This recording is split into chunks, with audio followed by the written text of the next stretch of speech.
Hi అండి, welcomes to Jains balm.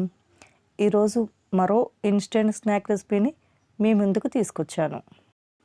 మన ఛానల్ని ఇంకా ఎవరైనా సబ్స్క్రైబ్ చేసుకోకుండా చూస్తున్నట్లయితే ప్లీజ్ సబ్స్క్రైబ్ చేసుకొని పక్కనే ఉన్న బెల్ ఐకాన్ కూడా క్లిక్ చేయండి. ఈ స్నాక్ రెసిపీ చాలా ఈజీగా చేసుకోవచ్చు.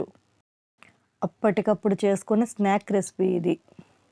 మరింకెందుకు ఆలస్యం, వీడియోలోకి వెళ్ళిపోదామా? నేను తయారు చేసుకోవటానికి ముందుగా 1 కప్పు వరకు సొరకాయ తురుము తీసుకోవాలి. నేను ఆల్రెడీ ఈ సొరకాయతో బరువు ఎలా తగ్గొచ్చో ఒక వీడియో చేశాను. ఆ వీడియో లింక్ డిస్క్రిప్షన్లో ఇచ్చాను, తప్పకుండా చూడండి.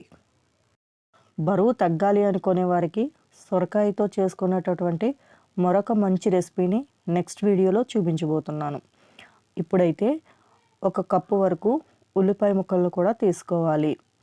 అలాగే కరివేపాకును కూడా వేసుకోవాలి. కరివేపాకును ఇలా సన్నగా తురుముకొని వేసుకోవాలి. ఇక్కడ కరివేపాకు ఎంత ఎక్కువ వేసుకుంటే టేస్ట్ అంత బాగుంటుంది. అలాగే సన్నగా తరిగిన కొత్తిమీరను కూడా వేసుకోవాలి. అలాగే ఒక 5 వెల్లుల్లి రేఖలు, చిన్న అల్లం ముక్క, ఒక 2 పచ్చిమిరపకాయలు ఇలా కచ్చా పచ్చాగా దంచుకొని వేసుకోవాలి. అలాగే ముందుగా నానబెట్టిన పెసరపప్పును కూడా వేసుకోవాలి. దీనికి కొలత లేదు, మన ఇష్టాన్ని బట్టి వేసుకోవచ్చు. అలాగే నువ్వులు వేయించినవి కాదు, పచ్చివే వేసుకోవచ్చు. వీటికి కూడా కొలత లేదు, ఎన్ని కావాలంటే అన్ని వేసుకోవచ్చు. అదేవిధంగా చిటికెడు ఇంగువ కూడా వేసుకోవాలి. కొంచెం జీలకర్ర, రుచికి సరిపడినంత సాల్టు వేసుకొని వీటంతటిని కూడా బాగా కలుపుకోవాలి. ఇందులో వాటర్ వేసుకోనవసరం లేదు. సొరకాయ, ఉల్లిపాయ నుంచి వచ్చే వాటరే సరిపోతుంది. ఇలా అన్నీ కలిసేటట్టుగా బాగా కలుపుకొని ఇప్పుడు 1 కప్పు సొరకాయ తురుము తీసుకున్నాం కదా, అదే కప్పుతో వరిపిండిని కూడా తీసుకోవాలి. ఇప్పుడు దీన్నంతటినీ కూడా బాగా కలుపుకోవాలి. వాటర్ వేయనవసరం లేదు. చెప్పాను కదా, సొరకాయ నుంచి అలాగే ఉల్లి తరుగు నుంచి వచ్చిన వాటరే సరిపోతుంది. ఇలా చపాతీ ముద్దలా కలుపుకోవాలి. మీకు ఇక్కడ ముద్ద రాకపోతే గనక కొంచెం వరిపిండిని యాడ్ చేసుకొని కొంచెం వాటర్ని యాడ్ చేసుకొని కలుపుకోవాలి. నేను తీసుకున్న కొలతలకి వాటర్ వేయకుండా కలుపుకున్నాను. ఈ స్నాక్స్ పిల్లలకి పెద్దలకి అందరికీ నచ్చుతాయి. వీటిని ప్రిపేర్ చేసుకోవటానికి 10-15 నిమిషాల సమయం అయితే సరిపోతుంది. ఇవి 2 రోజుల వరకు నిల్వ కూడా ఉంటాయి. ఇప్పుడు స్టవ్ వెలిగించుకొని డీప్ ఫ్రైకి సరిపడా ఆయిల్ పెట్టుకోవాలి. ఈ ఆయిల్ హై ఫ్లేమ్లో హీట్ చేసుకోవాలి. తర్వాత లో ఫ్లేమ్లోకి మార్చుకోవాలి. ఈ ఆయిల్ హీట్ అయ్యేలోపు మనం ముందుగా ప్రిపేర్ చేసుకున్న పిండి ముద్దను చిన్న చిన్న అప్పడాలలాగా చేసుకోవాలి. మన ఇంట్లో పాల ప్యాకెట్లు కానీ లేకపోతే ఆయిల్ ప్యాకెట్స్ కానీ ఉంటాయి కదా, వాటిని యూస్ చేసుకోవచ్చు.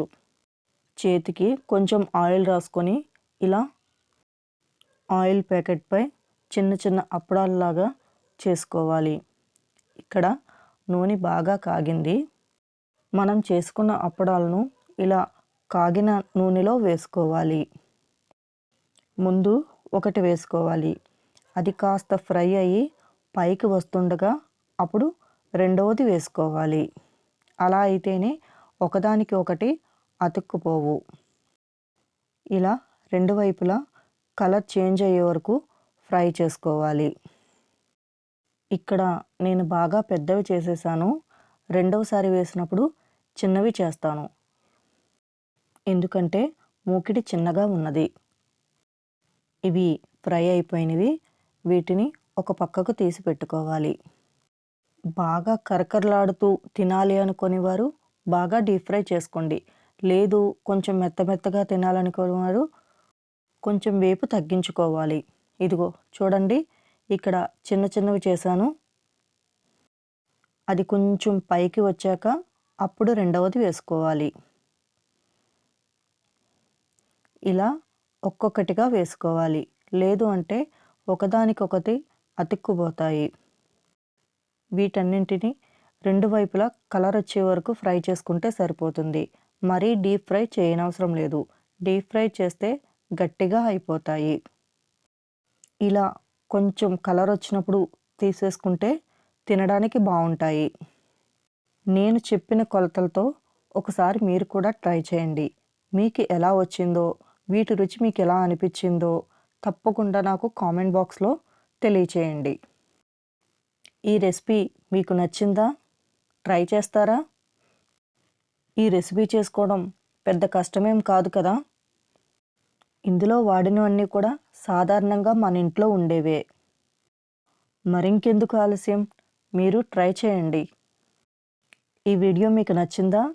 నచ్చినట్లయితే లైక్ చేయండి, షేర్ చేయండి. కానీ తప్పకుండా లైక్ చేసి షేర్ చేయండి.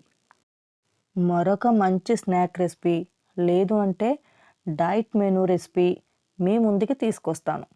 Thank you for watching.